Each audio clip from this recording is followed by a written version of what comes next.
Começando a gravação aqui do Clube do Whisky, dia 28 de dezembro, 28 de outubro de 2023. Quer pular 2 meses aí, Diego? Pois é.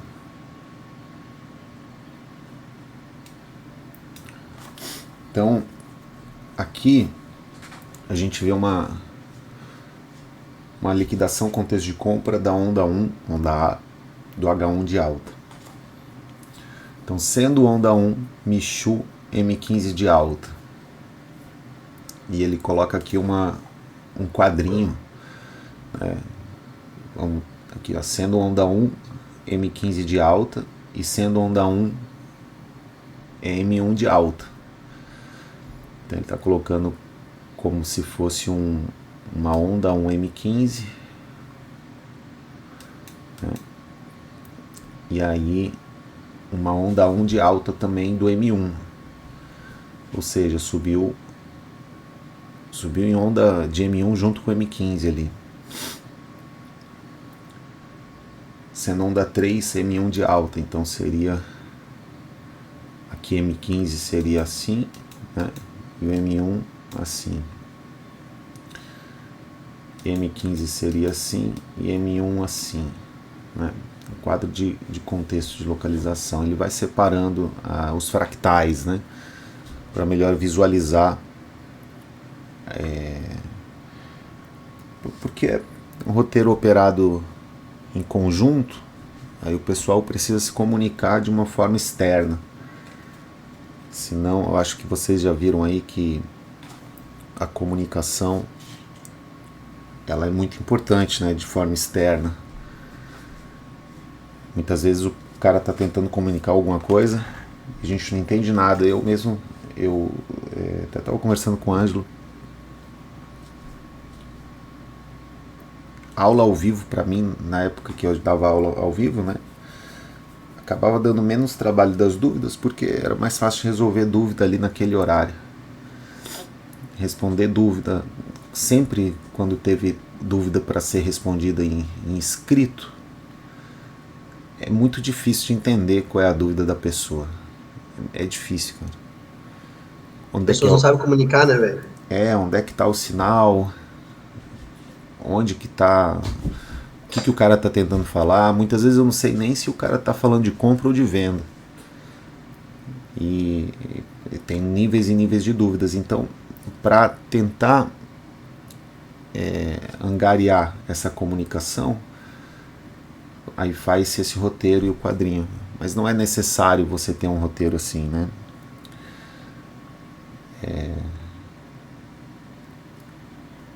É legal, ajuda a relembrar, fica guardado na memória. Teve partes da técnica de roteiros ali que eu perdi nesses 20 anos, porque anotei e perdi a anotação. Então, tem esse problema. A gente gravava tudo criptografado e o pessoal perdeu a chave da criptografia. Só rapidinho.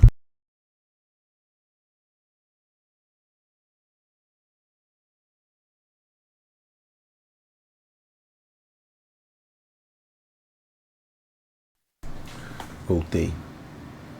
Então, sendo onda 3, Michu M15 de alta, sendo onda 1 de alta. Não sei como é que vai fazer isso aí. Como é que seria uma onda 3 M15 de alta e uma onda 1 de alta?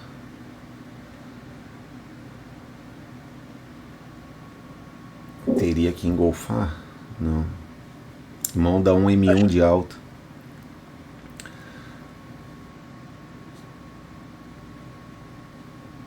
Enfim. Já me perdi no quadro aqui. Sendo 5 onda Michu de alta e uma onda extremo de alta. Ah, tá. Aqui ele está contando onda extremo. Então aqui é 5 ondas Michu e uma onda extremo. Ele contaria onda extremo por fractal, né? A onda M1 ele seria um pivô complexo. que seria pam, pam, pam, pam, pá, e aqui seria tipo tudo Michu. Aqui ele está contando no M15 seria tudo Michu, e aqui no M1 seria tudo Michu também, e ele contaria como onda só o extremo, então onda 1 extremo. É assim que ele estava fazendo, pegaram aí? Aham. Aí aqui Michu 2, Sim. 3, 1, 2, 3, 1, 2, 3. E aqui 3 extremos, né? E aqui 5 extremos. Aqui 5 Michu. E aí aqui um extremo, né? Aqui 2 extremos. 3 extremos, né? E aqui 5 extremos.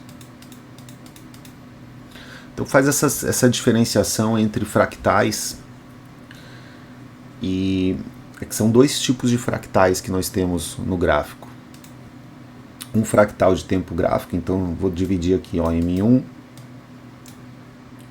M5, M15, dá para colocar um M2, um H1, um D1, um semanal, mensal. Deu. Aí os fractais, eles estão contidos aqui nessa temporalidade gráfica. Seria eu aumentar o tempo gráfico ou diminuir o tempo gráfico, para os mesmos padrões se repetirem em espirais de fractal. Mas os fractais, eles também podem entrar dentro de um tempo gráfico, para cima ou para baixo, para cima ou para baixo. E é isso, essa característica é uma das funções gráficas bidimensional, né? Um fractal bidimensional. De muita dificuldade do pessoal pegar. Porque dentro de um tempo gráfico isolado, eu também tenho um fractal. E aí esses fractais são feitos por ondas simples e complexas, aquele extremo de ondas simples e complexas. Então, uma onda 1 aqui, ó, um A, ele pode ser um fractal, um Azinho de um Azão, né, dentro do próprio M1. E esse Azão, ele pode ser um Azinho dentro do H1. Isso aqui, ó, pode ser isso aqui tudo, estão vendo? O que vai nortear muitas vezes é a LT, né? O que ele tá rompendo, né? Isso. Aí a gente já chega nesse ponto. E aí tem os simples, os pivôs simples e complexos. E aí existirão também norteadores dos pivôs Michus e extremos. E a confluência, né, a combinação disso aqui, simples, complexo, pode ser simples Michu, pode ser complexo Michu, pode ser simples extremo, pode ser complexo extremo. Esse já é um norteador, porque aqui a gente já linka o preço ao tempo, que é o box. O box nada mais é do que uma prisão temporal superior, né, uma delimitação temporal superior, que são o tempo gráfico, o M1, o M15, o M5, o M15, H1, D1, semanal, mensal. E assim vai se subir o gráfico, né? E assim vai se descer o gráfico também.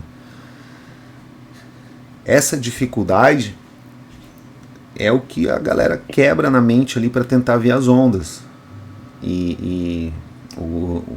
Nesses anos ensinando aí, eu percebo que o pessoal chega e quer já saber exatamente onde colocar todas as expansões de projeções de preço.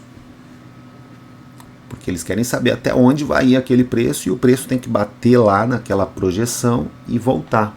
Uhum.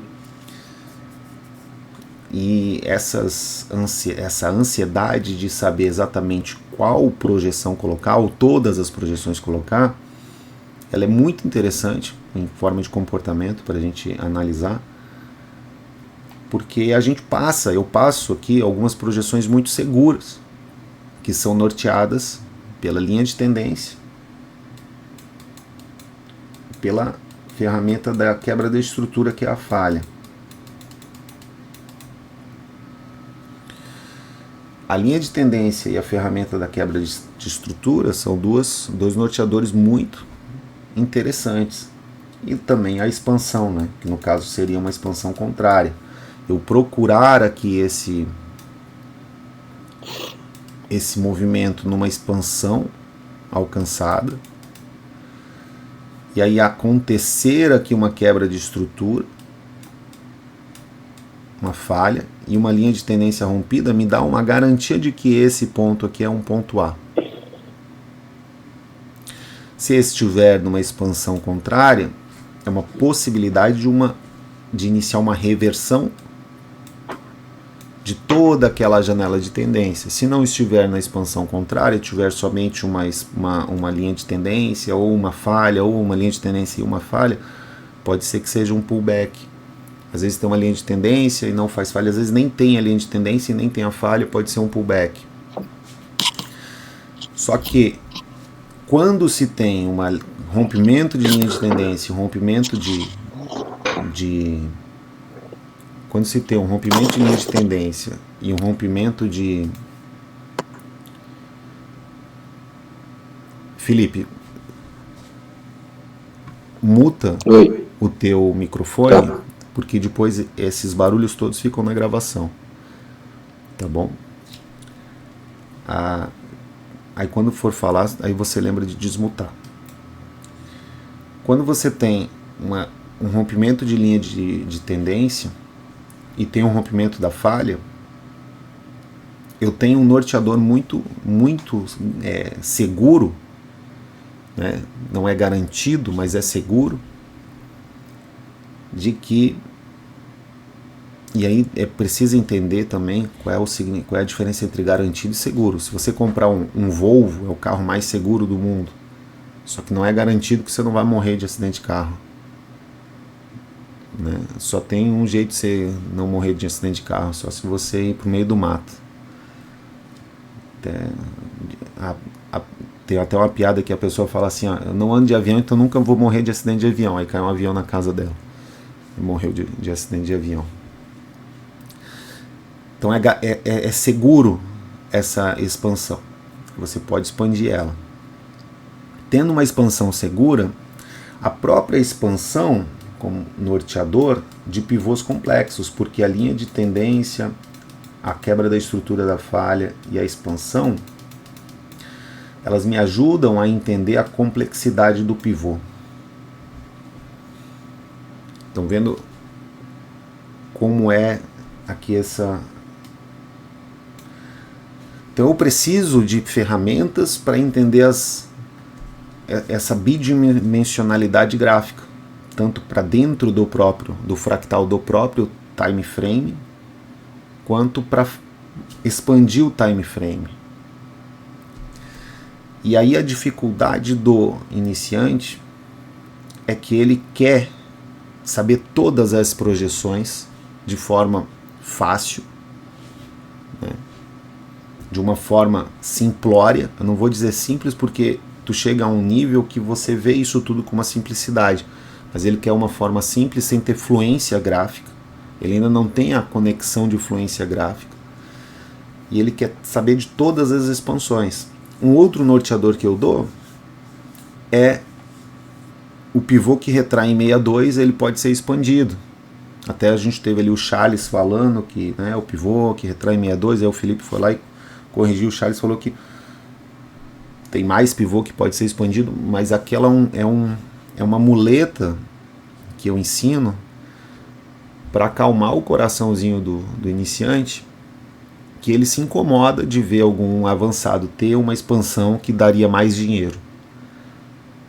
E outra coisa que também o iniciante não entende nessa complexidade de pivôs, que o faixa branca não entende, é que ele espera que os preços batam nessas zonas de suportes e resistências criadas pelos pivôs e que eles jamais ultrapassem essas ondas.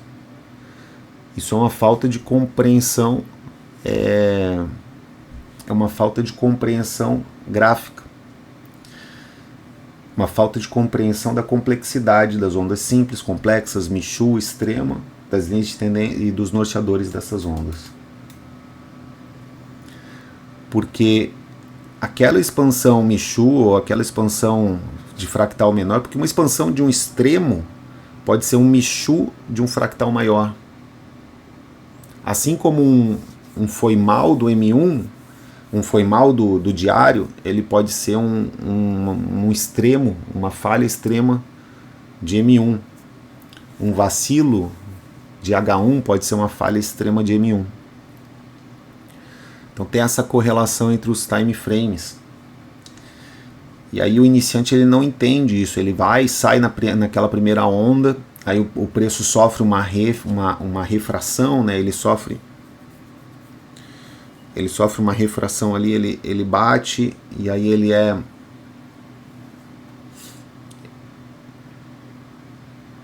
jogado para baixo naquela resistência, num pullback, depois ele pega uma nova expansão, ele tá aumentando a complexidade dele, ou ele está aumentando o seu pivô complexo, ou ele está saindo de um Michu e virando um extremo.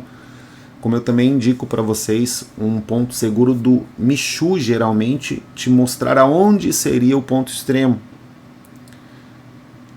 E também a expansão do riquinho te mostrando aonde provavelmente será a próxima falha. Nada mais é do que falar de Michu extremo, né? E aí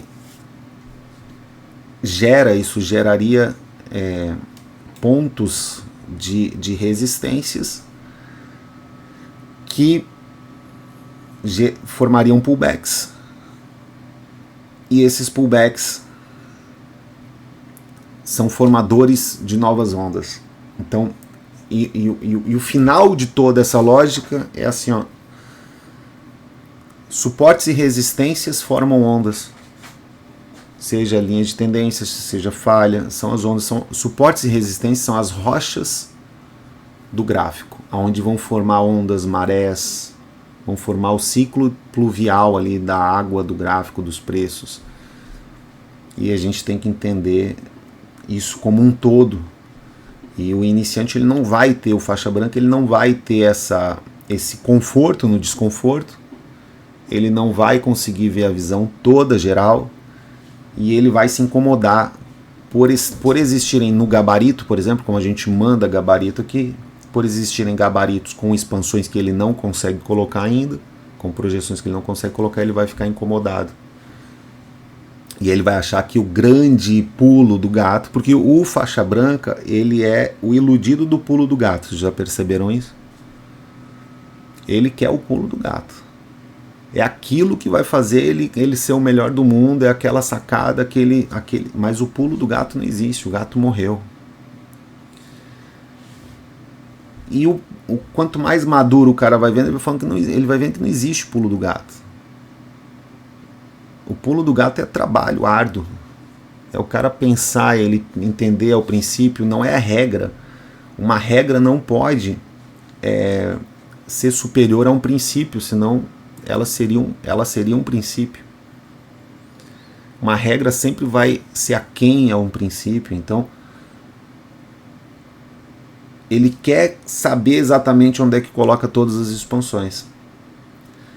E isso tem a ver com esse material que nós estamos estudando, porque aqui é um material de localização de onda 1, H1 de alta. Ou seja, tudo isso que a gente está estudando, todos esses encontros, é uma forma de auxiliar, e acho que tem auxiliado, a encontrar a onda A do H1. Encontrando a onda A do H1, ou do tempo, do time frame que seja, você consegue ter norteadores seguros para suas apostas gráficas. Apostas com risco-retorno, né? Suas análises e apostas, né? É que a análise é quando você não coloca dinheiro, né? A aposta é quando você já coloca na reta, né? A pele em jogo. Então você já está indo dentro do jogo ali, né? Então um jogo estruturado, não deixa, minha mãe não estava errada, isso aqui não deixa de ser um joguinho, mas nós precisamos de contar as cartas, e as cartas são multidimensionais, né? Essa é a dificuldade. E dando uma aula dessa para vocês, assim, eu tento externar aquilo que eu falo sobre estarmos 20 anos à frente dos concorrentes. Não se iludam com posts de Instagram de gente postando lá que ganhou no dia 53 mil euros, que recuperou o trolho de 50 mil, igual eu postei ali nas heresias. Olha lá o tanto de trade que o cara faz naquele vídeo. Isso é dia, tá? Ele coloca no dia, cara, tem beirando 30 trades ali. Os que ele mostra, né? E o tamanho, a hora da entrada dos trades também. A hora da entrada dos trades, eles não duram 2, 3 minutos. E aí a hora o tamanho do lote, 100 lotes. 100 lotes. Então, se um lote é 10 dólares o PIP, 10 lotes, 100 dólares, ele está operando a 1.000 dólares o PIP ali, aproximadamente. Entre perdas e ganhos, 1.000 dólares o PIP são... Como não tá um psicológico desse cara, né? Clicando loucamente assim. O psicológico dele tá voltado para o marketing, né? Isso tudo, aí ele mostra que é uma conta real no final ali, né? Pode até ser, porque o marketing digital no nicho ali, quando você se posiciona no teu nicho, ele te dá dinheiro mesmo, ainda mais nessa venda para os sabotadores, né? Ele vende algo que a galera quer. Qual é a maior dificuldade que vocês têm quando vocês chegam aqui? Vocês se frustram em saber que tem poucas entradas. É uma frustração, vocês querem... É um trabalho fazer com que vocês cliquem menos, correto? Ou seja, vocês têm uma tendência a clicar mais. Ele mostra que ele vai entrar mais. Isso se torna mais fácil de você vender para esses sabotadores se você vai dar o que a pessoa quer, o que o cliente quer. Ele quer clicar mais, você dá uma técnica que clica mais.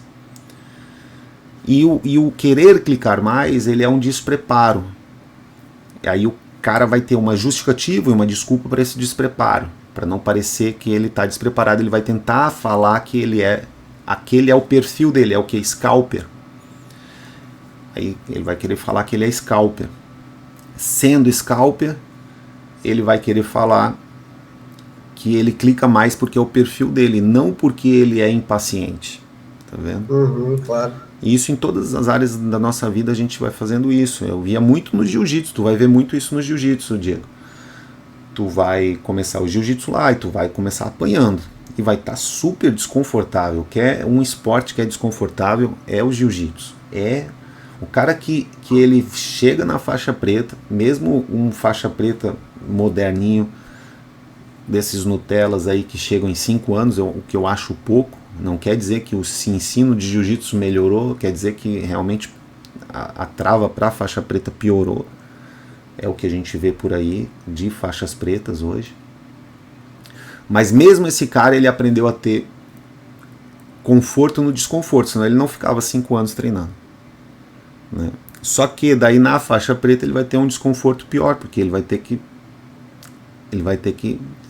segurar lá aquela faixa quando aparecer um cara fortinho, faixa branca, para lutar com ele. E aí é um problema, é o choque da realidade. Quando você for treinar o jiu-jitsu, aí você vai começar a ficar bom em algumas técnicas, e essas técnicas vão te rograr louros. Você vai ganhar, você vai finalizar pessoas, isso vai ser bom pro seu ego, vai ser bom para você, e você vai querer replicar aquela situação, aí você vai tender a ser especialista naquela posição. E para mitigar, para tentar justificar a tua falta de compreensão de um jiu-jitsu completo, em todas as técnicas, você vai virar e vai falar que você é um guardeiro.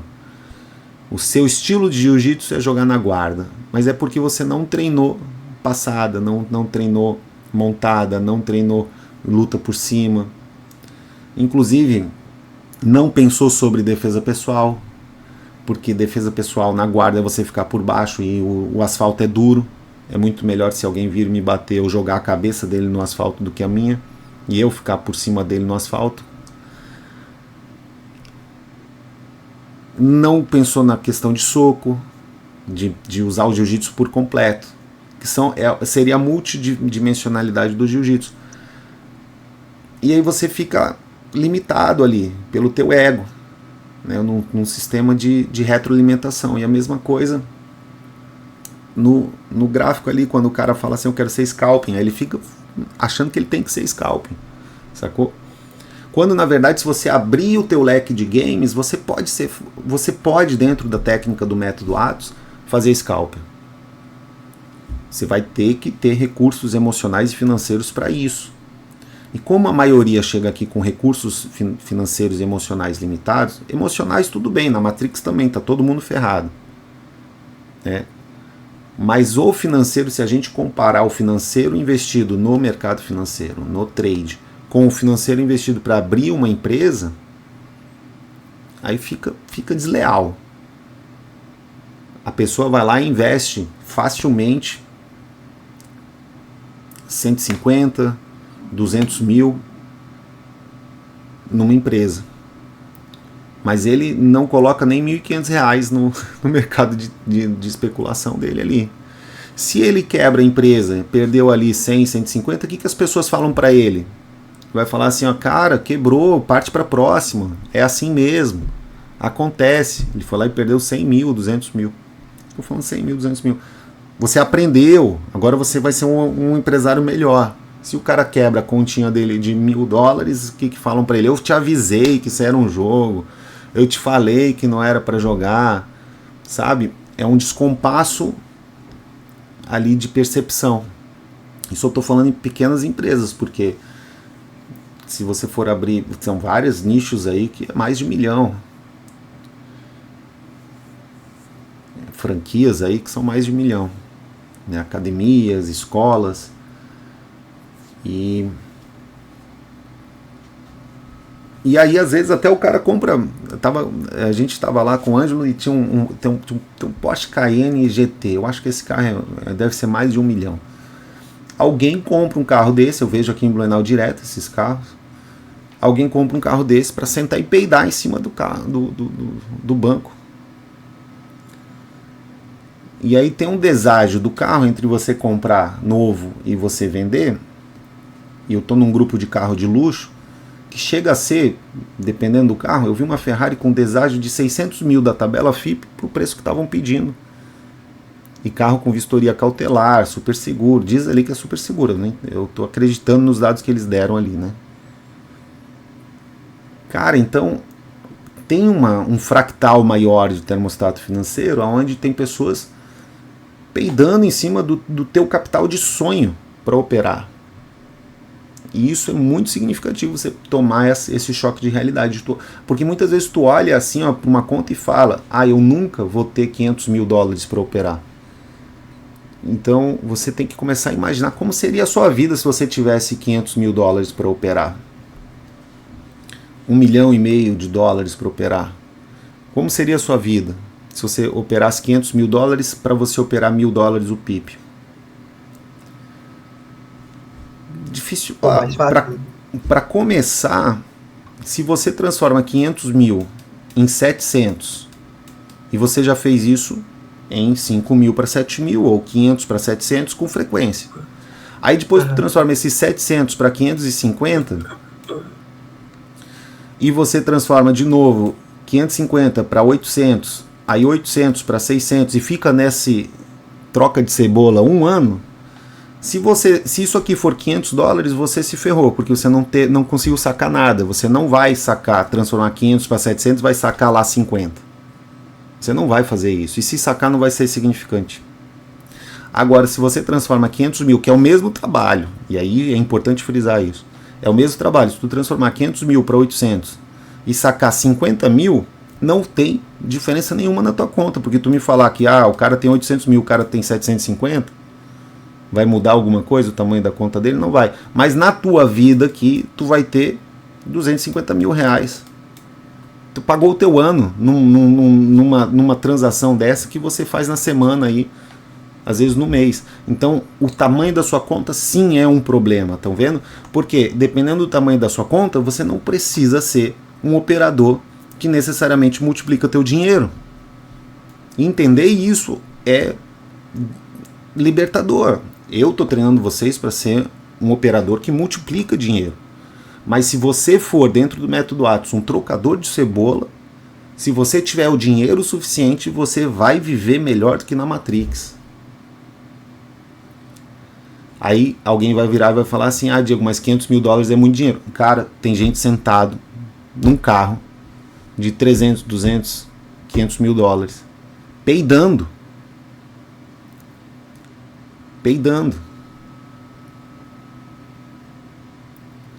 Tem gente que abre. Eu estudei o plano de negócio da escola da minha filha, o investimento inicial que eles estavam procurando ali na Maple Bear era R$1,5 milhão de reais.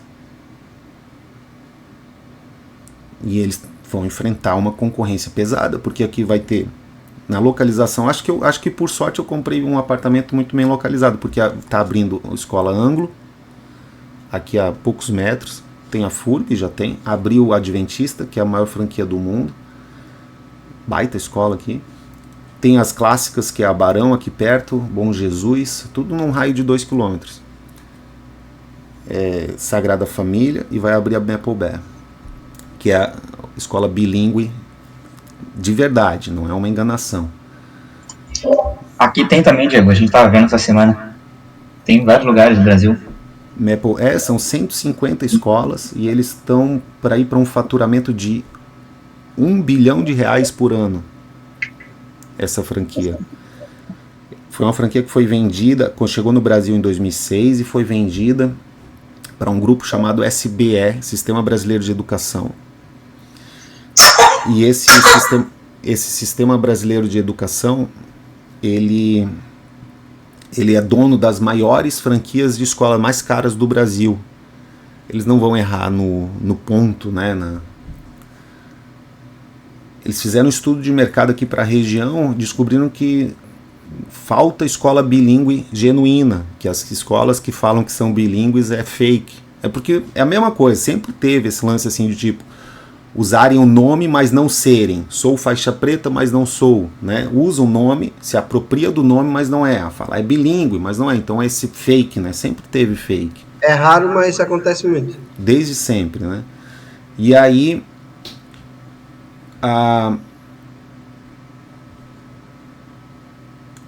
Eles fizeram um IPO, cara, um Initial Public Offering, para captar dinheiro para um programa de expansão. Então não é o franqueado que fala assim, eu quero abrir uma escola aqui.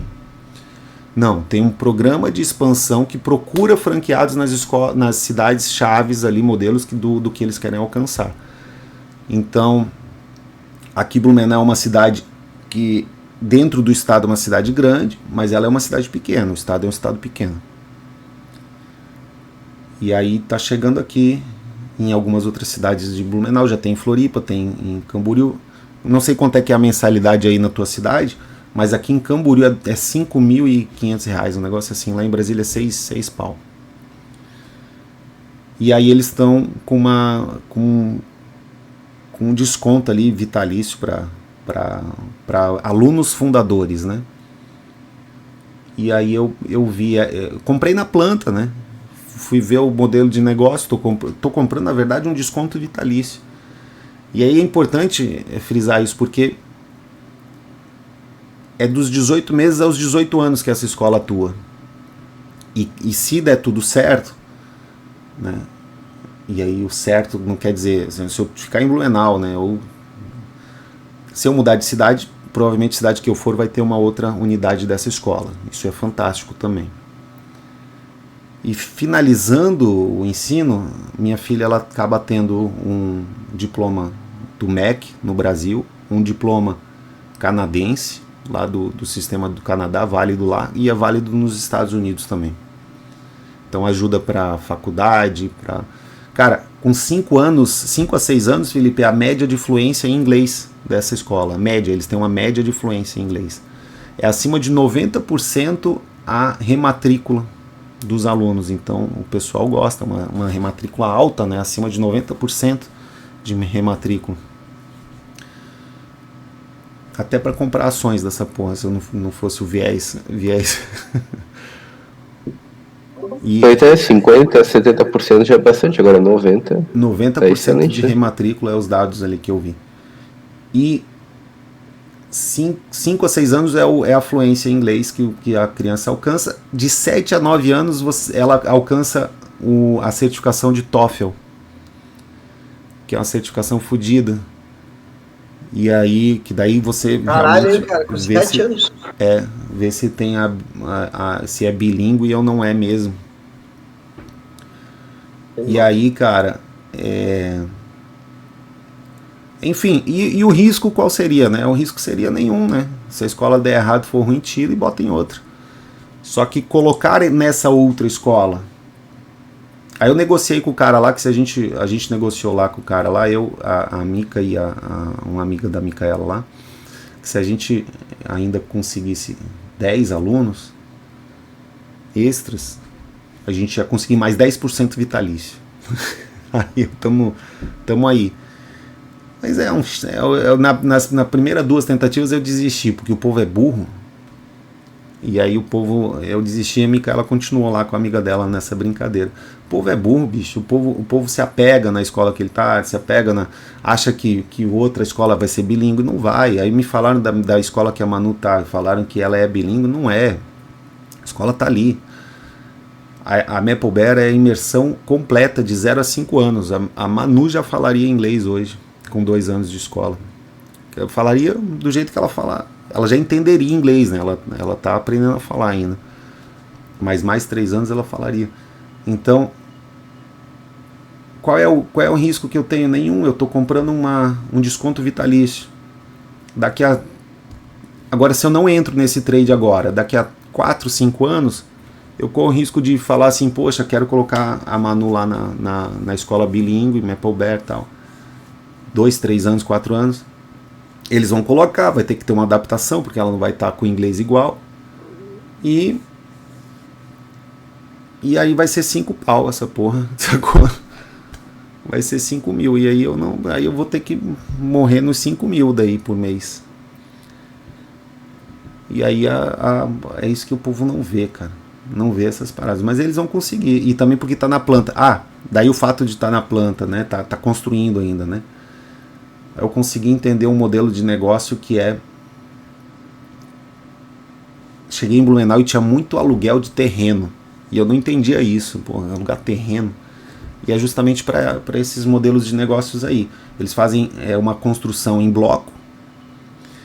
Antigamente, para sair de uma escola, de uma unidade, do 0 até ela estar pronta, era 30 meses, agora aí depois do 0 a tá pronta baixaram para 17 meses, e na pandemia, cara, melhorou tanto, a engenharia evoluiu tanto para construção de hospital, e foi estudado essas coisas, que daí eles estão conseguindo de 6 meses, em 6 meses estão entregando a estrutura em bloco completa. E aí eu vi um episódio do Shark Tank, de um brasileiro que estava trazendo uma tecnologia dessas de bloco para o Brasil, onde ele conseguia, em 3 meses, edificar uma casa de luxo de 300 metros quadrados no sistema de bloco. Só que nós temos uma cultura ultrapassada, e aí o brasileiro quer cimento e tijolo. Igual sempre. Aí ele acha que... Aí tu vai conversar com a pessoa, e a pessoa acha o quê? Que vai ser frágil essa casa, e não é. E tu vai fazer o estudo, e no Shark Tank esse cara falava o seguinte: a maior objeção que ele estava tendo era com relação à confiança. O pessoal comprar, porque no Brasil uma casa é o maior investimento da pessoa, Ela não investe em mercado financeiro, não investe a casa é o bem dela, é aquilo lá, é a minha casa, não rende dinheiro, não entende, o brasileiro não entende que a casa que você mora é um gasto e que aquilo, né, ele acha que é o maior investimento, e aí ele fica com medo de comprar uma casa e essa casa cair, e ele não tá nem com medo de cair em cima dele, ele morrer, ele tá com medo de cair, ele tá no trabalho, ele perder os bens dele, esse é o medo. E esse era a principal objeção lá apresentada no Shark Tank, não era nenhuma objeção de métricas de engenharia ou de segurança, era só de comunicação e de publicidade mesmo. E aí os caras tudo compraram a ideia lá e viraram sócio do cara lá. E até hoje a galera acha que, mas daí vai ficar, é uma casa ruim, a acústica é pior, e não é. A acústica desse modelo de negócio é melhor, é um sistema acústico melhor. A segurança é até melhor para terremotos, foi desenvolvida para terremotos, para não sei o que, cara, é mais seguro, é uma acústica melhor. O design fica um pouco limitado, penso eu, porque são blocos, né? Mas você ainda pode trocar de lugar essa porra, se você quiser, ainda no futuro.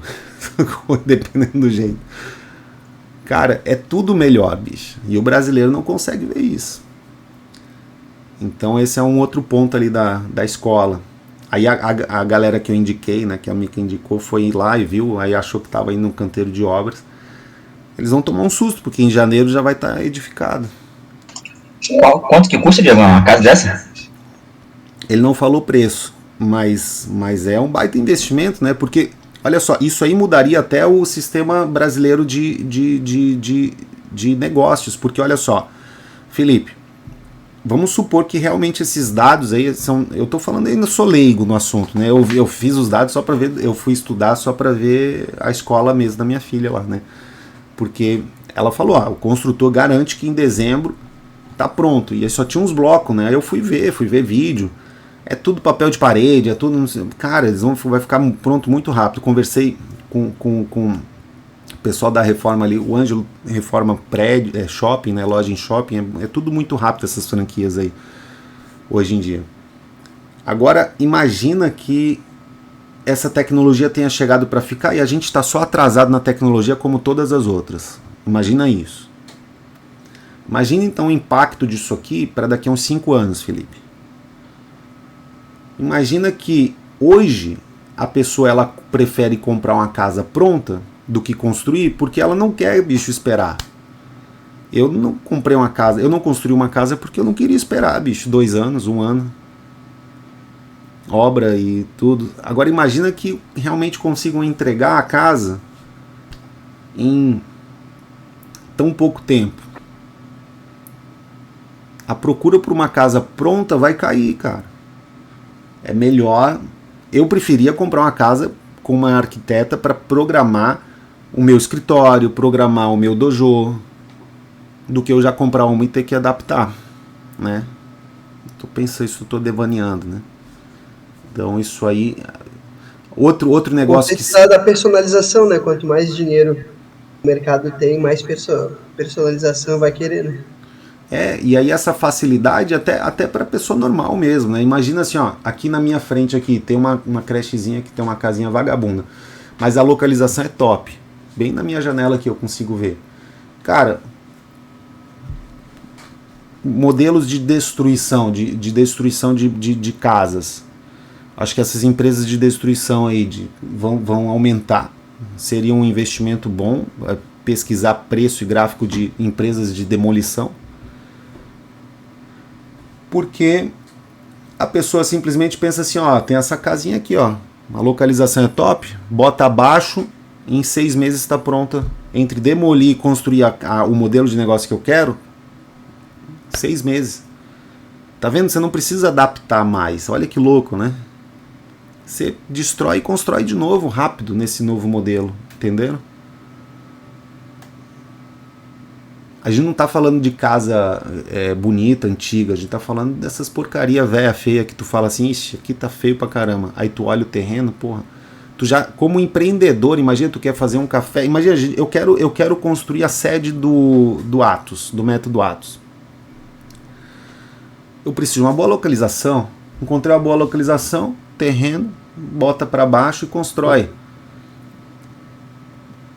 Quanto tempo eu vou demorar, vou esperar? Se for um negócio, se for uma academia, se for um business center, quanto mais demorar, pior é, né? Porque daí eu não posso estar obtendo lucro.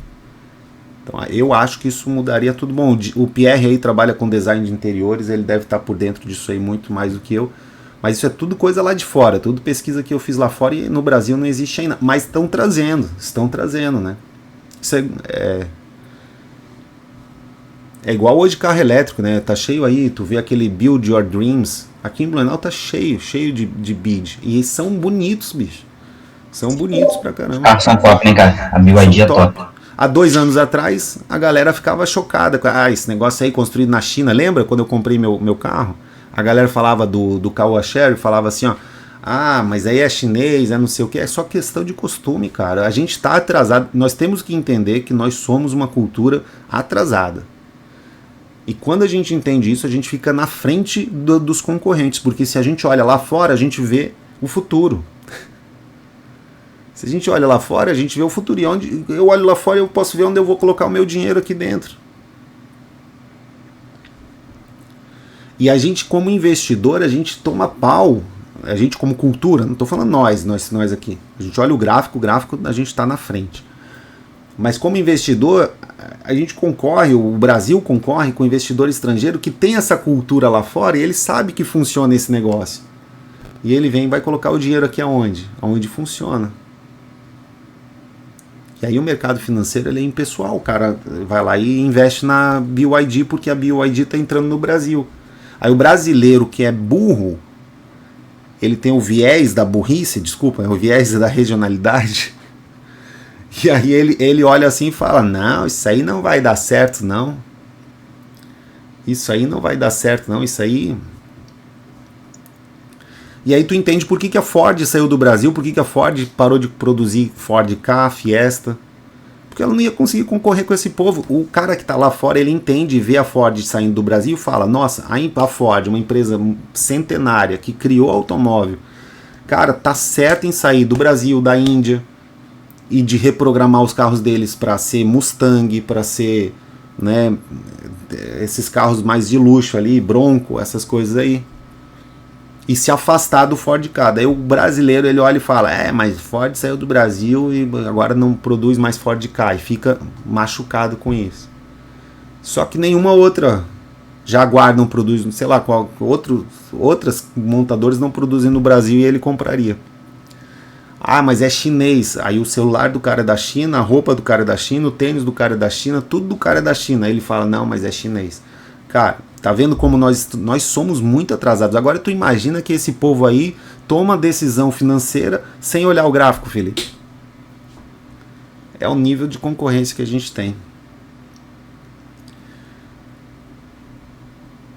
A gente é uma cultura atrasada. Por isso que é difícil também acreditar, e todo mundo sabe que a gente é uma cultura atrasada. E é difícil de acreditar que nós temos aqui uma cultura de vanguarda gráfica, que é o método Atos, que foi desenvolvido por Victor Fahrenheit. Cara, é difícil da gente acreditar nisso, cara. Quando eu falo pra você... Porque é brasileiro.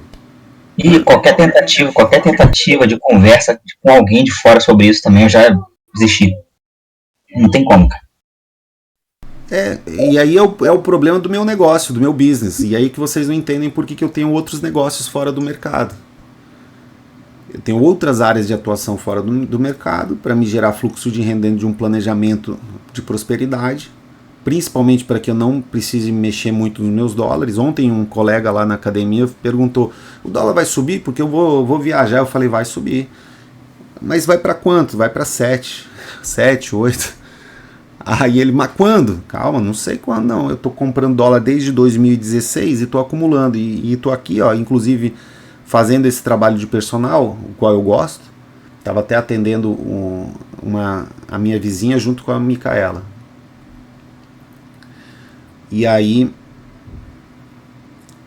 E tô até fazendo esse trabalho de personal que eu gosto, porque daí, cara, eu não preciso nem sacar meus dólares lá, e eu tô acumulando tudo, e tô muito mais seguro com dólar lá fora do que aqui dentro. é muito difícil, cara. Aí depois, no final, eu virei pra ele e falei, cara, se tu quiser saber mais de dólar, cara, o meu curso tá custando R$3.397, o que tá ridículo. Isso aí não paga poucos meses da sua cliente, a cliente dele estava na frente dele, do personal da sua cliente, então tá muito barato. E tu vai aprender de fato algo que vai funcionar. Eu nem falei que era supremo, que era melhor, isso eu só falo mais aqui. É complicado, o meu negócio ele tem um problema, ele é complicado, problema de comunicação, tudo bem, não vou entrar nesse ponto. A gente tem uma vanguarda, a gente tem uma comunicação de vanguarda. E aquele lance lá do que meu professor falava, ele citava muito aquela frase de Carlos Drummond. Tudo que eu digo teria maior validez se ao invés de brasileiro eu fosse um velhinho chinês. Perfeito, isso. Né? É isso. Ou americano, né? É. Nossa, se fosse japonês, velho, por candlestick ser japonês, ó, essa leitura gráfica que nós temos, ninguém tem, cara, de ler pra cá e pra cá, ó, fractal horizontal e fractal vertical, cara, esse nome ficou bom agora. A gente opera fractal horizontal e fractal vertical. Então o horizontal são os tempos gráficos múltiplos e o fractal vertical é entrando na toca do coelho do próprio tempo gráfico, e os dois são conectados. O vertical, tu diz, é a complexidade das ondas, né? É o Michu, os dois são a complexidade das ondas. É isso que tu tem que entender. Há uma complexidade das ondas relacionada no fractal que vai subindo o time frame e relacionada no fractal que vai descendo dentro do próprio time frame. Então o horizontal seria o fractal que vai subindo o time frame, M1, M5, M15, né? Estou chamando de vertical. E do próprio M1, estou chamando de horizontal ali. O M1 eu estou chamando de horizontal, mas eu estou colocando, eu estou subindo o time frame, né? Uhum. E o vertical seria entrar dentro do mesmo time frame, para dentro dele. É que a gente vê em 2D isso aqui, ó, mas isso aqui é como se fosse aqueles blocos multidirecionais, entendeu? E a gente está tendo uma imagem em 2D só. E é isso que é o gráfico. O gráfico é a simplicidade de todas as conjecturas de ações mundiais de preço em 2D. E aí, se for usar uma lógica matemática lá de geometria, aí a gente vê como isso é complexo. Porque a gente tem a transparência gráfica de 2D numa complexidade multidirecional. Né? Uma complexidade multidirecional, que é o que o gráfico tem aí. E aí, cara, quando você vê, você vai, eu tava falando lá do pessoal do Instagram, aí você vai ver, porra, o cara ele tem lá, num dia, depois vocês vejam um vídeo ali, quantas ordens ele mandou naquele dia? Inúmeras ordens, são umas 20 ordens. O lote, extremamente alto, né, para uma pessoa normal operar. Não estou dizendo que é alto para o mercado ou pro... É alto, é um lote alto, é 100 lotes. Ele está bem alavancado, fazendo múltiplas ordens. As ordens demoram minutos, você para o vídeo ali, tu vê as ordens que ele está colocando. Minutos, não mostra muito onde é que ele saiu da ordem, mas por estar um lote muito alavancado, ele não pode ficar dando muitas ordens ao mesmo tempo. Então ele entra, sai, entra, sai, entra, sai. Aí tu pega esse dado, que ele fala que ele faz esse dinheiro todo numa conta real. E aí você vai lá no educacional dele gráfico. No educacional dele gráfico não tem um trade de curto prazo, de scalper. O cara, na hora que ele ensina, ele não ensina o scalp. E na hora que ele opera, ele faz scalp. Na hora que ele mostra a operação, ele mostra a operação de scalp, entendeu? Não é a hora que ele opera. Eu tô mostrando, falando só o que ele mostra. Aí eu pego isso aí e coloco na análise de trading. Eu falo lá, opa, tem coerências e incoerências no que ele está me mostrando. No educacional que ele mostra, ele pega grandes movimentos. Aí se você multiplicar aquele número de pips pelo lote, não corresponde ao lucro que ele tem diário, entendeu? Que ele mostra diário. Isso ele está mostrando quão fácil era operar o Smart Money Concept ali e tal, blá blá blá blá blá blá, ou pegar as ondas do mercado, as ondas de Elliott, o caramba 4. Aí você multiplica aquele movimento gráfico pelo lote, não é coerente. E quando você vê que ele faz 20, 30 ordens no dia e na hora que ele faz a postagem do que passou no dia não tem 20, 30 ordens, tem 1, 2 ordens que ele mostra e é grande a ordem, assim, ó, desenhando o mercado depois que passou, você fala, não, pera, isso aí tá incoerente. Aí você para pensar, e se ele tivesse 2 contas, uma ele comprasse, outra ele vendesse no mesmo lote? E aí ele tem lá, ao invés de ele comprar. Aí tu vê assim, qual é o poder aquisitivo desse pessoal que vende curso? Eles andam de Porsche Cayenne, eles andam de Lamborghini. Quanto custa uma Lamborghini? Que é um investimento, cara. Milhões, né? Milhões. 1 milhão, 2 milhões, que seja. Vamos colocar 1 milhão, 2 milhões. Ele não pode também ter 1 milhão numa conta e 1 milhão numa outra conta e nessas 2 contas de 2 milhões de investimento de capital operacional que ele tem, ao invés de ele abrir uma academia, que para tu abrir uma filial hoje da Smart Fit, eu acho que é 2 milhões. Ao invés de tu abrir uma academia, ao invés de tu abrir uma franquia da Mapleback, que é 1,5 milhão, 2 milhões, dependendo onde for, tu pega e coloca isso de capital de operacional. E aí você pega 1 milhão e outro 1 milhão. Numa você dá uma ordem de compra, na outra você dá uma ordem de venda imediatamente. Você vai pagar o spread ali, uma tu vai sair um pouquinho mais. Cara, no dia e tu fica fazendo isso, fica fazendo essas entradas e essas saídas, esses scalpings. Aí no final do dia tu pega aquela que deu mais lucro. E óbvio, tu não vai mostrar todas as trolhas que tu tomou, mas tu vai pegar aquela que fechou no maior, porque uma vai fechar mais 53 mil euros positivo, a outra vai fechar menos 50 mil euros negativo, tá ligado? Sei lá. Aí tu vai pegar a que fechou positivo e vai mostrar. Pronto, acabou, cara. Aí tu vai mostrar essa conta. E aí tu vai pegar um replay de mercado. Sabe aqueles replay lá que tu tem, Felipe? Como não tem indicador nenhum, é tudo o price naked, né? É o naked, que é o operar sem muita firula no gráfico, é o gráfico limpo. Como o gráfico é bem limpo, é só os candles que estão lá, bota um replay de mercado, ele já viu o que o mercado fez. Inclusive ele tem 2 telas, uma ele está vendo onde é que está exatamente, a outra ele está gravando. Aí ele vai e fala assim, ó, aqui seriam, e aí ele arruma N justificativas dentro da teoria para boi dormir do Smart Money Concept, de que agora teve um short, agora teve um não sei o que, e coloca uns nomes em inglês, um boss, né,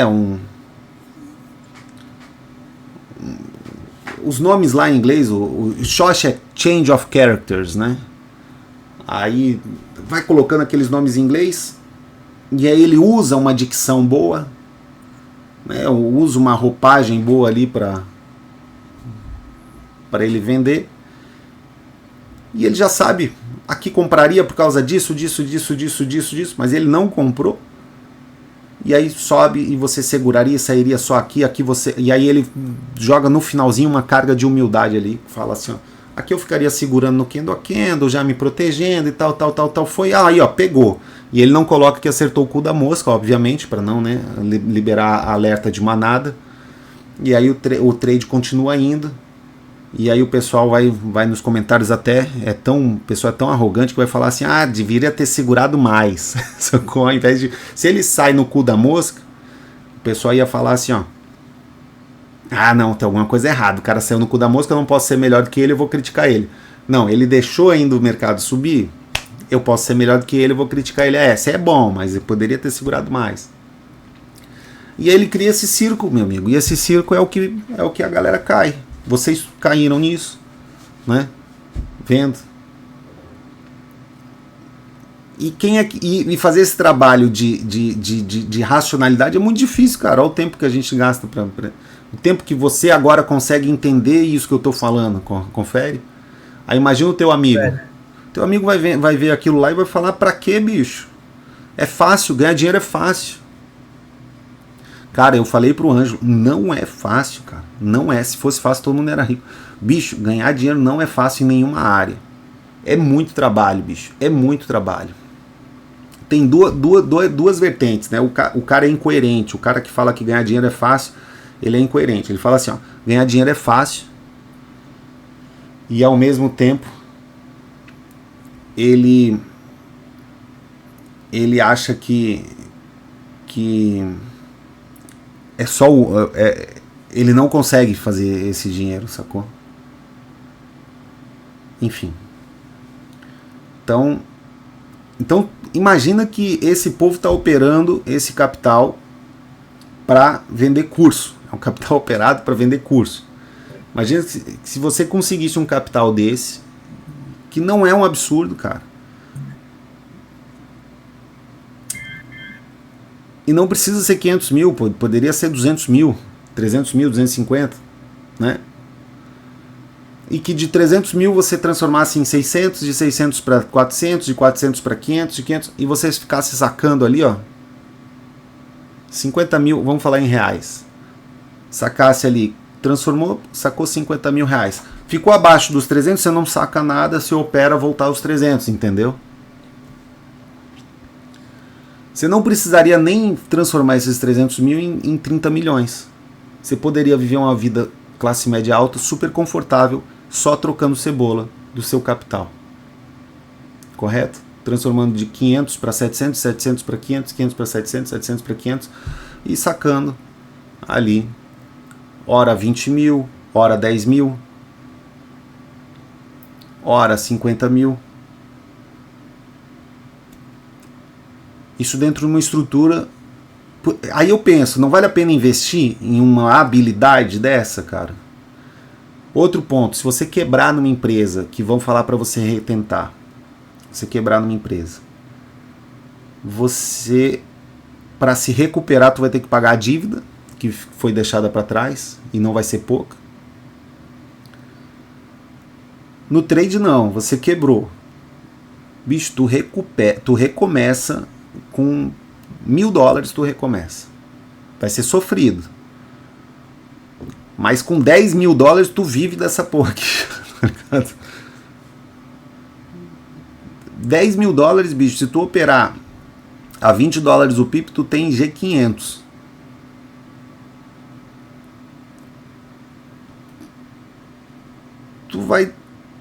Tu vai fazer dinheiro disso aqui, cara. Aí tu vai comprar um sofá, é 20 mil, 15 mil. Tu vai comprar um carro, hoje tu não encontra mais carro. Enfim, vai fazer uma viagem. O Diego vai para a Europa, vai gastar.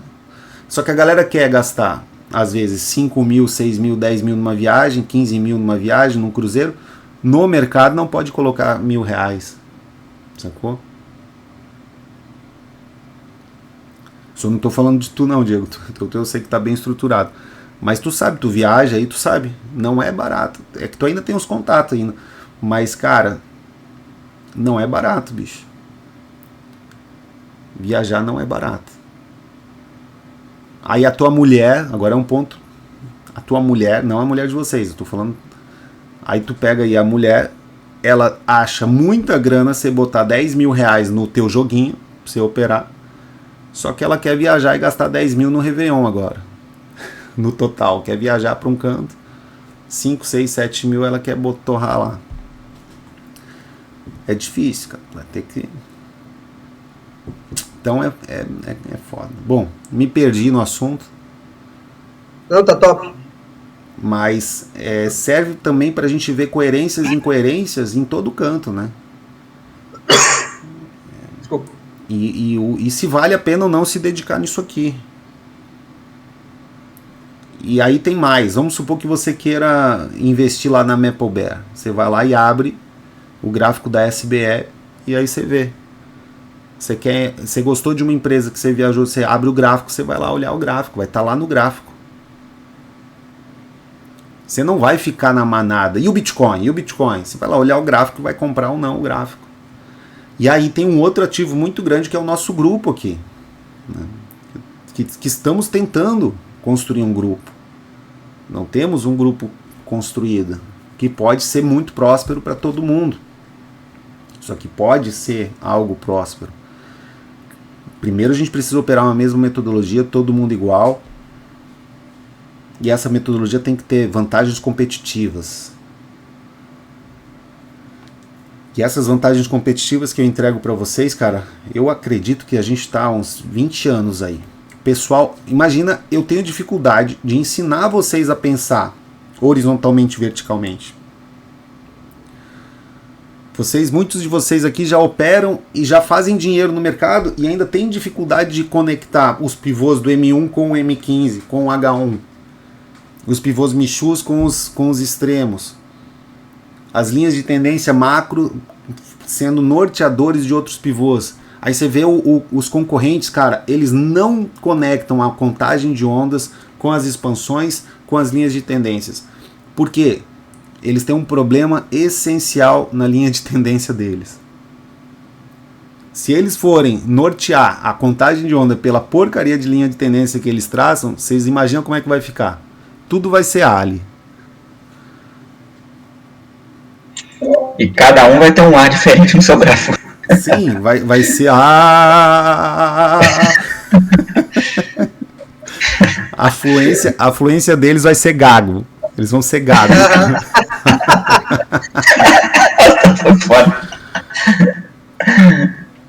Ai, caralho. Aí.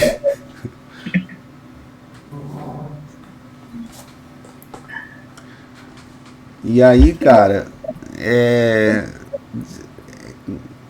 um grande norteador a linha de tendência, a falha, as ondas e as ondas fractais. Daí o cara não entende que existem ondas fractais, aí ele quer que o preço chegue lá e volte, sacou? Ele acha que é uma matemática, ele esquece que é humana, ele esquece que são as pessoas que tomam decisões e daqui a uma semana as pessoas podem tomar decisões diferentes. Cara, os inside informations já sabiam que o Hamas ia atacar Israel em algum ponto. Porque é daí que eles tiram dinheiro. Os terroristas tiram dinheiro de onde, meu amigo? Tu acha que é por doação? Claro, putz, cara, nunca tinha pensado nisso, que doido. A própria venda de informação. Eles passam para a rede de informação deles e falam assim, ó, bicho, tá aqui, ó, a gente vai atacar lá e tal, tu tira tua grana ou bota tua grana, sacou? Agora, eles têm uma visão limitada, eles não são Deus também. Eles não sabem o outcome desse ataque. Né? 11 de setembro, a galera chegou em Bin Laden porque foram atrás de quem fez dinheiro com a queda do 11 de setembro. Dinheiro abrupto. Muito dinheiro. Aí pegaram assim, poxa, a gente vai atrás do mercado. Follow the money, né? É sempre o follow the money. Ali eu dei o exemplo ali dos influenciadores de mercado financeiro no mundo digital. Eu falei assim, ó, follow the money, meu amigo. Agora, eles foram atrás de quem ganhou dinheiro com aquele evento, o ataque das Torres Gêmeas, que não era muita gente, então era uma triagem já muito boa, e chamaram todo mundo para se explicar, meu amigo. Se a gente tivesse vivo e rico naquela época, operando, vivo, que eu digo operando já, eu nem conhecia mercado financeiro na época, 2001, sou de 2006, mas se a gente tivesse operando lá e já rico, iam chegar em você e iam falar, tá aqui, ó, Felipe, você foi intimado aqui na Suprema Corte, ou na Corte, sei lá o que, de guerra americana aqui, tu vai ter que depor aqui e explicar pra gente por que tu vai ter que explicar pra gente por que tu ganhou dinheiro acertando o cu da mosca, que tu ganhou bilhões. Você com essa cara aí de árabe, bilhões, né? ganhou de bilhões. No Billions a gente vê bastante isso. Vê bastante isso. Tu vai ter que explicar aqui por que tu ganhou bilhões. com essa tua cara árabe aqui, ó, meu amigo, tu vai ter que explicar, Pierre, tu vai ter que explicar. Esse teu nome aí, Pierre, nome de terrorista.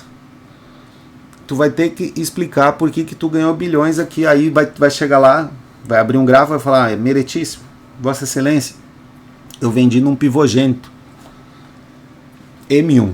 E aí eu subi o tempo gráfico num caroneiro. Isso é foda, isso. Deu um desenho, né? Aí ninguém vai entender nada. Ó, vocês não estão entendendo nada, mas o curso do cara que me ensinou é $400. Faz lá. E tem aula gravada. Agora é tudo aula gravada, você pode ver na hora que você quiser.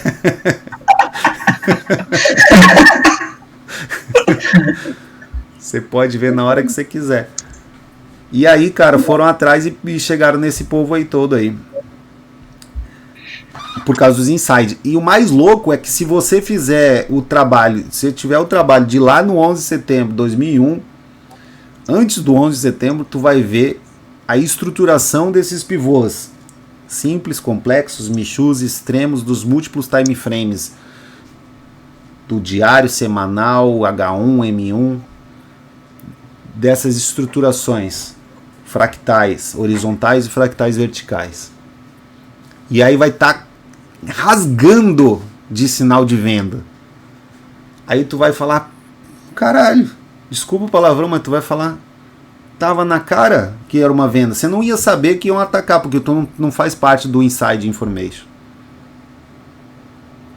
Mas eles precisavam movimentar dinheiro, e movimentando dinheiro entra na lei, é uma lei, já não é nenhum princípio, é uma lei. A lei ela é superior à regra, né? Porque ela se confunde até com o princípio, assim, é uma lei, é o que faz princípios da oferta e demanda. E aí isso também tá bem explícito lá no Billions, lá naquele seriado. E é isso, cara, oferta e demanda, o cara vai ter que estruturar a operação dele. E ele vai ter que ligar para a cadeia de informação dele para ele se ajudar. E esse é o mercado. O mercado é isso aí, cara. E aí se ilude quem acha que o mercado é justo, ou que a vida é justa, ou que vai esperar que os outros joguem justo. Não joga, cara. Ah, mas eu comprei um curso, era uma enganação. Mas você estava onde que você achou que você ia acertar todos os cursos que você fosse comprar, que fosse tudo de... Eu já fiz aula de inglês com certificado que não me ensinou inglês, não era por imersão. Eu formei no Marista, tinha inglês lá e eu não aprendi inglês lá. Eu aprendi inglês nos Estados Unidos por imersão, morando lá. E me ferrei, porque cheguei lá e não sabia inglês. E já tinha diploma, já tinha... Imagina. Então tu comprou um curso e deu errado, vai ter que comprar outro, cara. Ou tu vai ter que comprar outro, ou tu vai ter que desenvolver algo do zero. Ah, mas esse sistema vai alimentar os vendedores de curso. Vai, infelizmente vai, não tem o que fazer. Eles vão vender facilidade. Viram aquele outro vídeo do marketing digital lá do maluco mostrando sobre tráfego? Que eu postei? Que o cara explicando que tem que fazer testes de tráfego, tem que fazer testes de... é tudo botar dinheiro, cara. Não é assim tão fácil quanto às vezes vocês acham que é aqui na escola. Sim, do que ele falou do Wendel Carvalho, né? É, ele falou desse cara aí. Ele falou que o maluco tava vendendo uma facilidade. Ele vende uma facilidade. Só que eu gosto dele em outros motivos, assim, ó, cara, olha só, esse cara, se tu pegar, ele trabalhou muito a imagem dele, e eu tinha que me espelhar e me modelar nele, porque ele trabalhou muito a imagem dele. Ele pegou, ele era meio careca, não tinha barba, um queixinho fino, era meio pançudinho, se entupiu de bomba, ficou forte, meteu uma barba árabe lá, aprendeu a falar grosso, que isso aprende, inclusive eu tô treinando isso. Aprendeu a mudar o timbre dele de voz, meteu uma roupa clássica lá, tu só vê ele bem vestido hoje. O cara é o símbolo do sucesso. sacou? Parou de dar ouvido para quem acha que não tem que fazer essas coisas, se afastou e começou a ir nessa linha.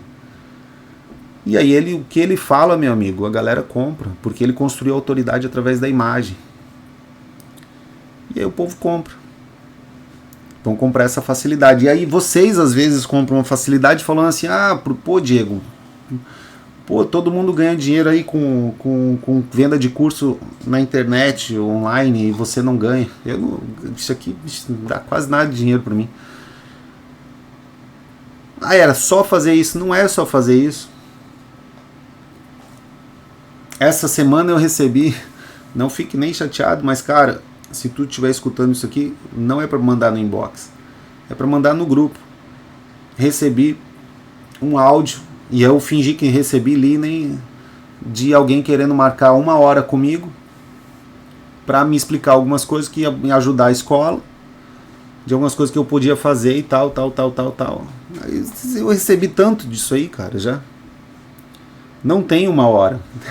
Tem 1 hora para perder falando aqui com vocês papo furado. Se tiver qualquer ideia boa, manda lá no grupo. Sacou? Não é fácil. As coisas aí fora não são fáceis.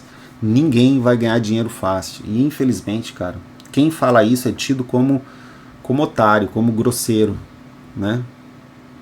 É a mesma coisa lá no personal. Eu puxando o treino.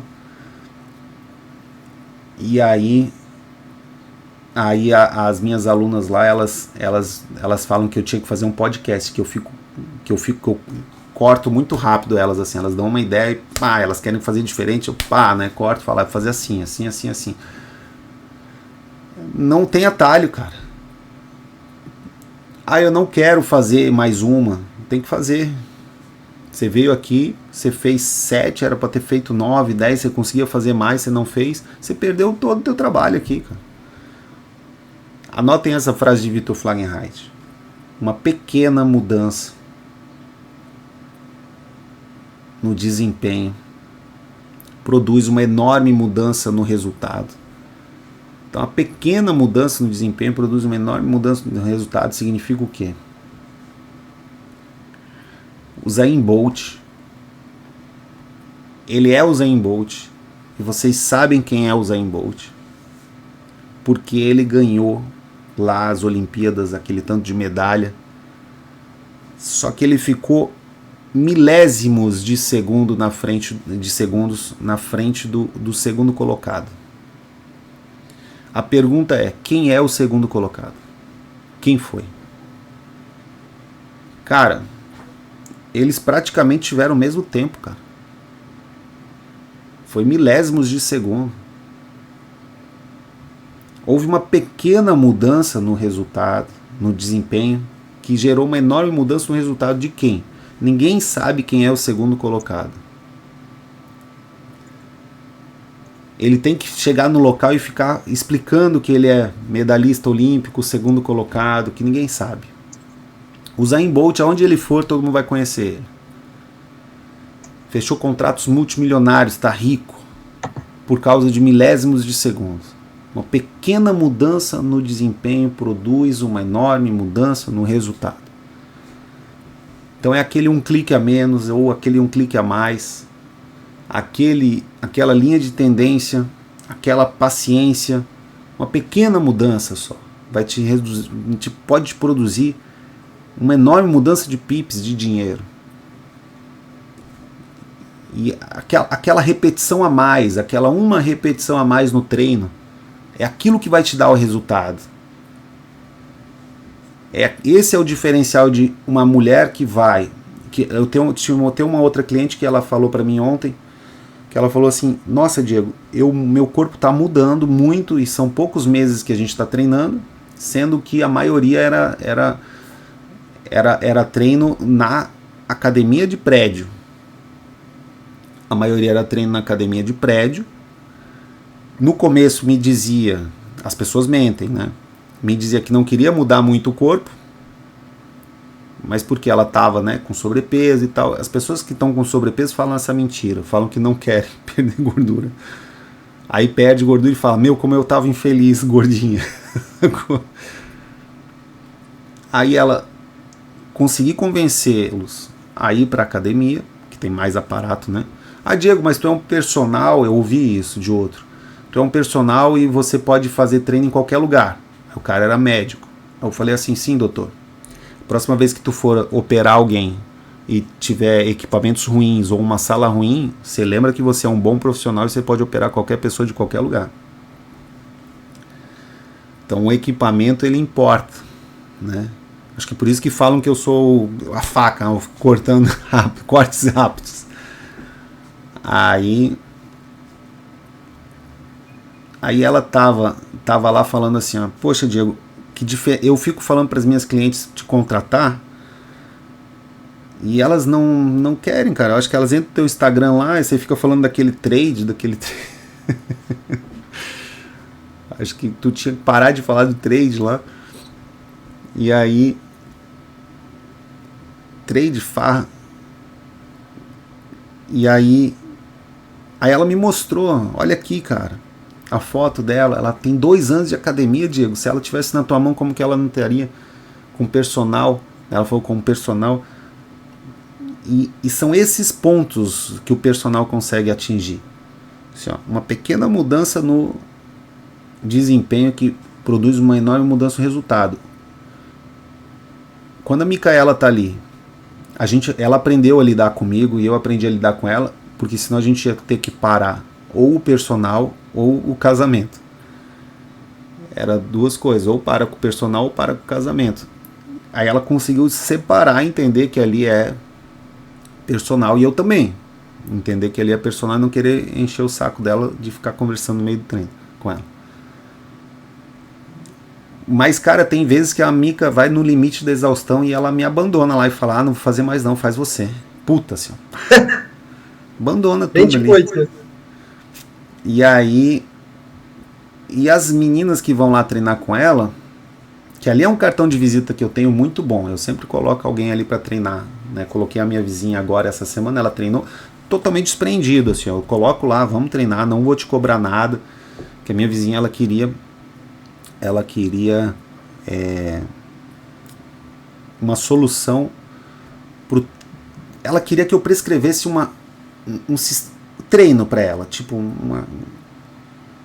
faz isso, disposição de treino. Aí eu falei para ela, olha, disposição de treino não é o que você está buscando. A disposição de treino é apenas uma das 9 variáveis de carga. Você tem outras formas de melhorar o teu treino. Tem a execução, tem a cadência, tem o descanso, né, tem a quilagem. Eu acho que o que você busca não é disposição de treino, você já é treinada. Se você quiser, eu dou para você o treino da Micaela de graça, você pega e treina ele, ou você pode adaptar para você, não é isso que você quer. E outra, você não precisa variar a disposição de treino. Por que o personal varia a disposição de treino? Para não perder cliente, porque ele se faz essencial quando o cliente acha que se fizer um antes do outro ou um depois do outro, vai ser aí que é o pulo do gato, sacou? E não é.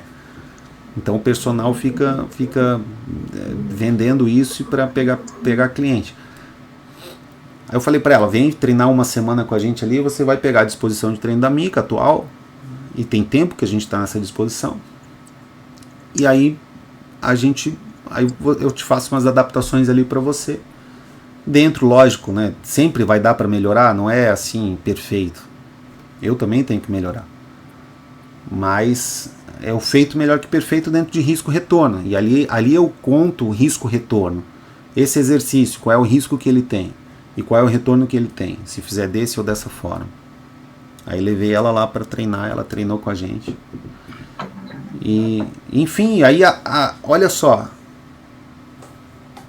Isso aí eu até aprendi com a minha mãe. Minha mãe falou assim, ó, cara, para quem está disposto a trabalhar de graça, nunca vai faltar trabalho. Não é trabalhar de graça e se desvalorizar. É assim, ó, tu é bom em alguma coisa, vai lá e trabalha de graça para a pessoa e mostra que você é bom. Aí é uma mostra grátis, entendeu? E aí o Victor Fahrenheit, ele falava que isso era a teoria do cachorrinho. Você vai lá e você vende cachorrinhos. Aí o que você faz? Você fala assim, ó, Diego, você e a Joana tem cachorrinho? Não, temos um gatinho. Tá, vocês têm um gatinho. O Pierre tem também cachorrinho, eu também tenho cachorrinho. Mas vamos supor que o casal não tivesse cachorrinho. Tu chega lá, aí tem uma criança.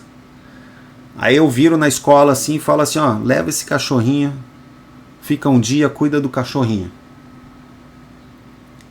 Cara, levou o cachorrinho, que ele podia ser até feio, chegou lá, um dia, meu amigo, até o pai, que não queria o cachorrinho, você vê o cachorrinho tá dormindo com o pai. Não quero o cachorrinho, não quero o cachorrinho, então vamos devolver o cachorrinho. Não, deixa ele aqui. Porque se acostumou com o cachorrinho. É a estratégia do cachorrinho. Você dá a amostra grátis ali e o cara se apega àquilo. Enfim. Ganhei um puta vinho da vizinha ali. Caro. De graça. Não queria, não cobrei nada. Ela se deu o trabalho de ir lá comprar um vinho bom, aí nos convidar para uma janta, além de fazer amizade com a vizinhança, que também isso é importante. Porque eu trabalhei de graça, porque eu fui lá e falei, ó, pega e vem treinar com a gente aqui. Né? Enfim.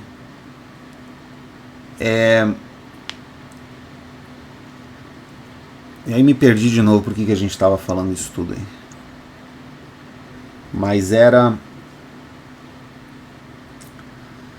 Voltando para o gráfico, isso aqui foi uma tentativa, né, de entrar na localização, uma tentativa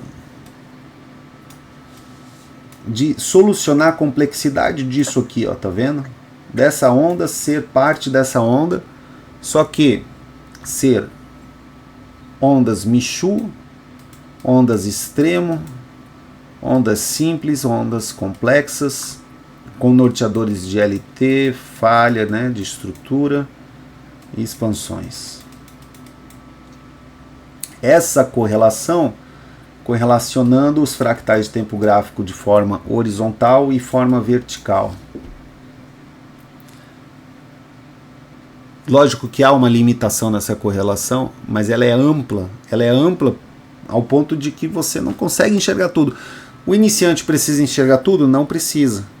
Ele precisa só entrar no sinal no começo e sair com 20 pips até ele começar a enxergar tudo. Agora, se ele quiser começar a operar só quando ele enxergar tudo, entra naquele problema da aula de ontem. Ah, eu tenho dúvida de placar. Tá bom. Você opera placar? Não. Eu opero um ativo só. Cara, então me desculpa. Você não tem lugar de fala, vou usar isso, cara. Você não tem lugar de fala para ter dúvida para placar. Mas como assim? Porque não é desse jeito que você está achando. Aprender o placar e utilizar o placar. Ser perfeito no placar. Você aprende o mínimo, em todas as ferramentas é assim. Você aprende o mínimo da linha de tendência, os princípios da linha de tendência ali, do método Atos. Aí você começa a utilizar a linha de tendência, aí tu entende a linha de tendência. Você não espera entender a linha de tendência para aplicar a linha de tendência. Aplicando a linha de tendência, tu vai entendendo a linha de tendência. A mesma coisa o placar. Aí o cara não opera o placar, o cara que eu digo, estou falando abstrato, tá? A pessoa não opera o placar, daí ela quer entender o placar. E não é assim. Você precisa ir aplicando o placar e aí tu vai entendendo o placar. Isso me lembra o Ronan, nosso colega aqui, que tá indo bem pra caramba no trade, veio visitar aqui em casa. A gente ficou conversando aí até umas altas horas. E ele, inclusive, Diego, temos que marcar nosso hambúrguer ali que foi postergado. Lembrei agora. Sim, Jada falou ontem. Vamos fazer isso semana que vem, qualquer data que quiser. Aí, tá, vou falar com a Micaela. Aí ele veio aqui em casa e ele compartilhou lá que ele estava indo bem. E ele continua no jiu-jitsu e tal. Cara, eu peguei ele, bicho. Ele tinha problemas motores. Ele, sob pressão, ele fazia espasmos de criança, sabe? Espasmos de criança, de bebê, que dá um susto, dá um espasmo, assim. Era bem difícil, cara, ele no começo. E aí a minha metodologia de jiu-jitsu, que não foi compreendida também, por isso que eu parei de dar aula de jiu-jitsu. Então, porque assim, ó, cara, tem um limite, assim, ó, de melhora.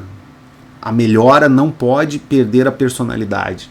Se for para perder quem eu sou, eu prefiro parar de ensinar. Se for para não ser a essência do que a minha única vida e ensinar do jeito que eu posso melhorar na dicção, eu posso parar, evitar de falar palavrão, posso, mas eu tenho a minha personalidade e minha forma de ensinar.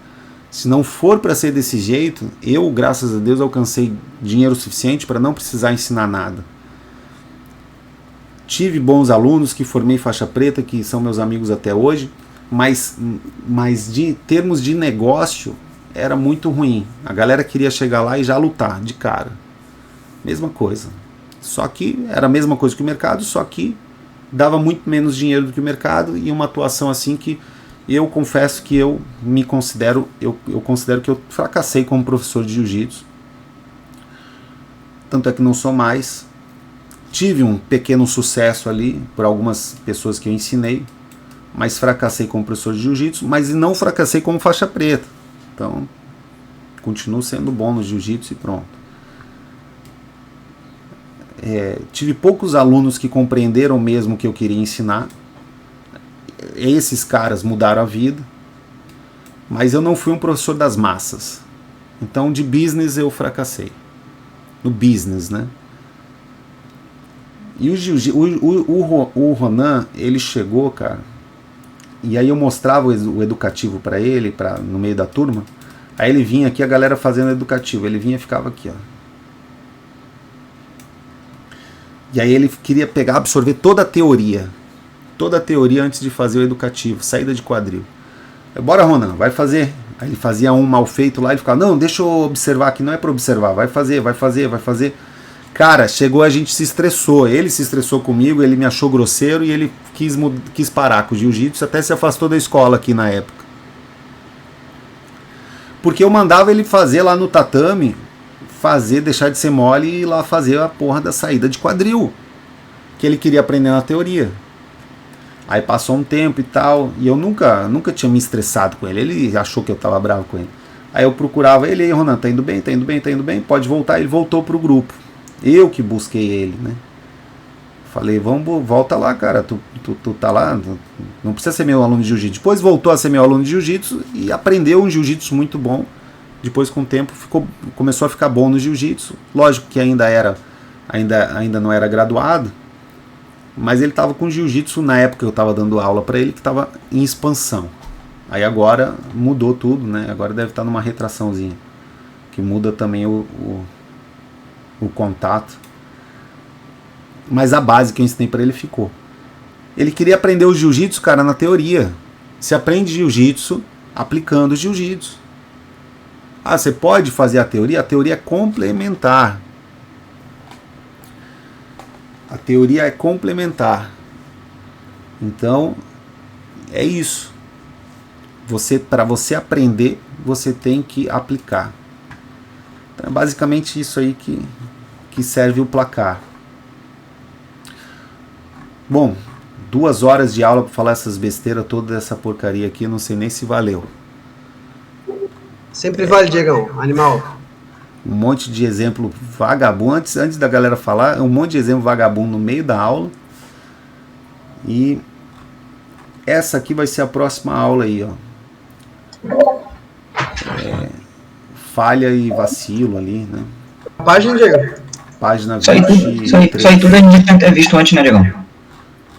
Vocês querem avançar? Então seria um repasse aí, no caso, né? Por mim pode ser, mas vocês querem avançar? Vamos parar onde?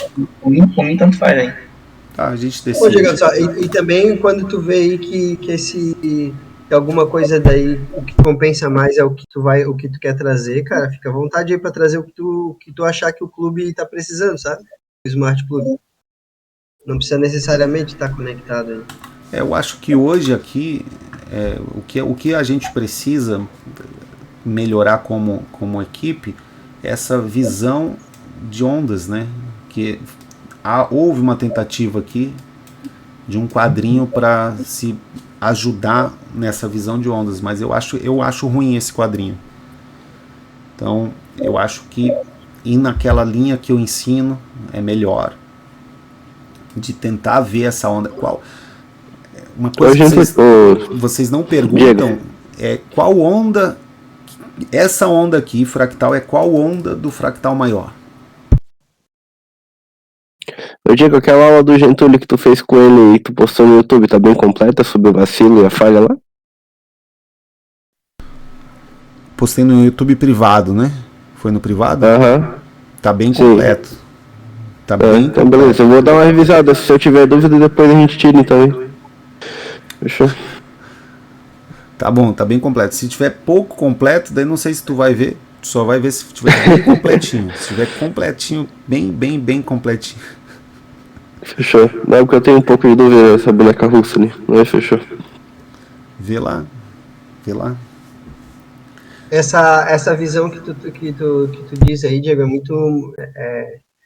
É algo que tu tens que acostumar os olhos, né, nos fractais e, por exemplo, quando tu vê 3 candles de alta de H1, entender dentro do fractal, como se conseguir enxergar as ondas dentro do fractal menor, se é uma completude ou se não é, né? É isso que tu quer dizer, né? Isso. É uma coisa assim mais avançada que não depende dessa visão para você fazer dinheiro. A regra, ela te ajuda a fazer dinheiro sem ter essa visão. Só que você vai ficar naquele sentimento ainda de um pouco perdido, né? Felipe, teu microfone novamente.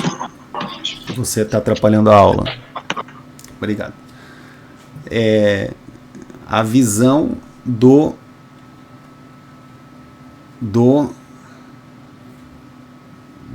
mercado, ela tem que melhorar, só que ela vai melhorar aos poucos, entendeu?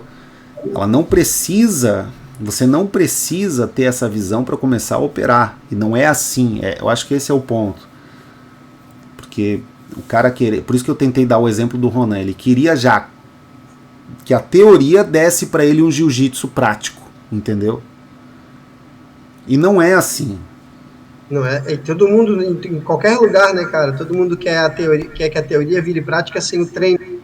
Sem o treino. E a mesma coisa para fluência. Não adianta eu ficar estudando inglês e não praticar a fluência do inglês. Eu vou ter que praticar. E na hora da prática eu vou ter dificuldade.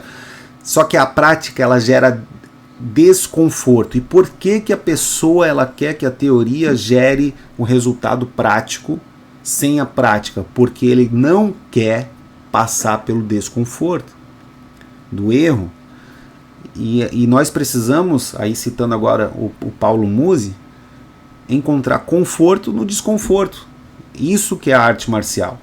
É eu encontrar, me submeter ao desconforto e encontrar conforto lá dentro. Porque a vida é desconfortável. Então eu preciso encontrar esse conforto no desconforto e agora é para matar essa aula mesmo. Essa estruturação de ondas que a gente conversou e elucidou por aqui, ela serve para que você esteja mais confortável no meio do trade. Então o iniciante ele vai entrar no mesmo sinal, só que ele vai estar desconfortável. E aí esse desconforto pode ser gatilho emocional para uma liquidação precoce. Pode ser gatilho emocional para uma entrada que não existe. Pode ser gatilho emocional para que a jornada não seja prazerosa, para que ele sofra. Sabe aquela imagenzinha da pessoa se afogando? Parece o iniciante no trade, né? A pessoa está se afogando aqui, aí a outra está aqui e fala, fica em pé, pô, é só ficar em pé que ela não se afoga. É uma coisa ilusória. Então, ter essa visão de ciclos de onda, nesse conceito que nós cunhamos hoje, que é fractal horizontal e fractal vertical, né? Nessa complexidade de aonde eu estou no gráfico, dentro em qual coordenada eu estou, porque gera uma coordenada, né? Uma abscissa, uma ordenada, no gráfico cartesiano gerando uma coordenada. Aonde eu estou? Me dá conforto, eu saber aonde eu estou, para eu seguir confortável no trade, porque o trade ele também tem que ser confortável. Se tiver muito desconfortável, no começo está desconfortável, mas se você não conseguir fazer esse desconforto ficar confortável, alguma coisa está errada, ou na tua gestão de risco, ou na tua gestão técnica, no teu entendimento técnico, ou na tua rotina, ou na tua família, na tua casa, ou no teu sono, ou no teu treino, ou até na tua alimentação, como o Diego já falou que a esposa dele é nutricionista, e existe nutrição para alto desempenho. Não necessariamente eu estou apregoando que você tem que comer algo para alto desempenho, mas existem alguns tipos de alimento que, se você não comer, vão te ajudar a ter um desempenho melhor no trade, né? Não adianta tu, depois de bater um pratão de feijoada e tá cansadão lá, aquele feijoada, caipirinha e tudo, querer operar. No extremo exemplo, né, que eu tô dando. Acho que naquele conceito de fractais de comportamento, que eu fiz um textinho aí, compartilhei com o pessoal aqui do nosso grupo do Atos, isso que tu está falando faz muito sentido dentro dos fractais de comportamento em relação a, por exemplo, o jiu-jitsu, o yoga, que são atividades extra-gráfico que te ensinam a gerar conforto no desconforto, né? E se tu aprende nesse fractal, né, você vai levar para o fractal do trade de uma maneira mais fácil, né? Treinando, as pessoas não entendem isso, elas têm muita dificuldade de entender fractais de comportamento. Elas acham que eu só treino os meus skills de trader no trade, né? E não, você pode treinar fora, né? Você pode treinar, estar confortável no desconforto, por exemplo, no jiu-jitsu, no yoga. É você experienciar a situação numa área, modelar para outra, levar para outra área, né? Às vezes não precisa nem modelar, Filipão. Você treinou uma habilidade interna que vai ser levado automaticamente para outra área, entende? Sim, sim. Cara, eu vejo muito isso na corrida, né? Enquanto eu estou correndo, que eu tenho treinado corrida com frequência e tal, por conta do Krav Maga, dos staffs que eu tenho. E aí, cara, eu vejo assim, cara, quando eu tô na corrida, velho, tô exausto, tô no meu limite, tô cansado. Quando eu penso que eu não tô aguentando mais correr, cara, eu sei que se eu continuar eu consigo ir mais, mesmo estando exausto, no limite. E eu vejo isso exatamente aqui como no trade, cara. Às vezes o cara tá desconfortável, tá perdido, não se encontra, pensa que não, aquilo não é pra ele. Cara, mas se o cara não desistir, velho, continuar, as coisas começam a clarear, cara. Uma hora começa a clarear, entendeu? E aí aquilo que estava desconfortável, aquilo que estava sendo resistência, desconforto, começa a virar conforto, começa a virar suporte, o cara começa a subir e além, enxergando mais. E vai ficando natural, vai ficando suave, né? Vai ficando tranquilo, operar vira uma coisa tranquila, quer dizer, o cara não precisa fazer mais força, né? Não precisa fazer tanto esforço para aquilo acontecer, para enxergar o gráfico, para ter tranquilidade, paciência. As coisas vão caminhando. Sim. Exatamente. É aquele lance comportamental do Dojokun, do Ninjokun, né? Que eu postei aqui no grupo também. Do mestre Jinshin Funakoshi, do Karatê Moderno, ele falava que no começo os movimentos são artificiais, mas com o tempo tornam-se naturais. É isso que você está falando. No começo é um desconforto, mas aí há de se avançar no conforto. Não é só avançar no dinheiro. É um ofício, cara, que não é para ser estressante, cara. É um ofício para ser confortável. Esse é o ponto. Não quer dizer que você vai passar, porque no teu primeiro dia tá confortável. E também não quer dizer que um dia ou outro não fique desconfortável, você errou. Não é um norte. Às vezes tu tá no jiu-jitsu ali ou no Krav Maga treinando, e aí você tomou uma ré ali naquele dia, tu tá desconfortável, tu vê que você, engordou. Ou você menosprezou o alongamento. Por isso você ficou desconfortável.